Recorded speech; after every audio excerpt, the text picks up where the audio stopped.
एक छोटा सा गांव था। नाम था नबी आबाद। शहरों से दूर, सादगी और मिट्टी की खुशबू से भरा हुआ। वहीं पर एक इंसान था, सीधा सच्चा, लेकिन अपने अंदर एक शेर का हौसला लिए हुए। नाम था शेर अफगान कुरैशी। शुरुआत में उनके पास बस एक छोटी सी दुकान थी और कुछ खेत। कोई बड़ा नाम नहीं, ना ही कोई रुतबा। लेकिन एक चीज थी जो उन्हें सबसे अलग बनाती थी, उनकी ईमानदारी, उनकी मेहनत, उनका सच। वो सुबह सबसे पहले उठते, खेत में जाते, फिर दुकान पर बैठते और हर इंसान से ऐसे बात करते जैसे वो उसके अपने हों।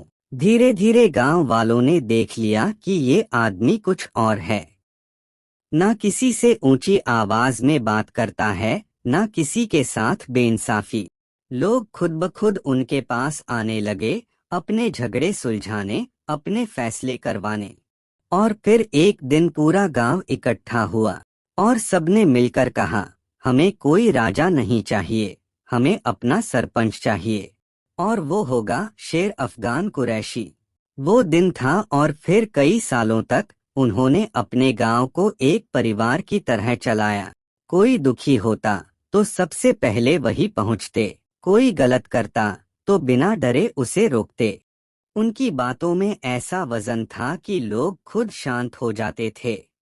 उन्होंने कभी लालच नहीं किया, कभी झूठ का साथ नहीं दिया। और फिर एक दिन उन्होंने खुद ही सरपंची छोड़ दी। बोले, अब गांव को मेरी नहीं, मेरी सिखाई सोच की जरूरत है। उन्होंने पद छोड़ दिया, लेकिन उनका सम्मान, उनका नाम आज भी गांव की हवा में घुला हुआ है। वो अब इस दुनिया में नहीं है, लेकिन उनकी सोच, उनके उसूल आज भी जिंदा हैं। उनके दो बेटे हैं, अहमद कमाल और अली रजा। आज दोनों अच्छी नौकरियां कर रहे हैं, अपने परिवारों को अच्छी जिंदगी दे रहे हैं। लेकिन आज भी जब कोई उनका नाम लेता है तो एक ही बात कहता है, ये तो शेर अफगान कुरैशी के बेटे हैं। उनके अंदर भी वही सच्चाई है, वही ईमानदारी है जो उनके पिता की सबसे बड़ी विरासत है। कहानी किसी रईस आदमी की नहीं है, ये कहानी है उस इंसान की जिसने खुद की मेहनत से इज्जत कमाई, जिसकी आवाज में वजन था लेकिन दिल में नरमी थी, जो खुद को कभी बड़ा नहीं समझा लेकिन लोगों के लिए सबसे बड़ा बन गया।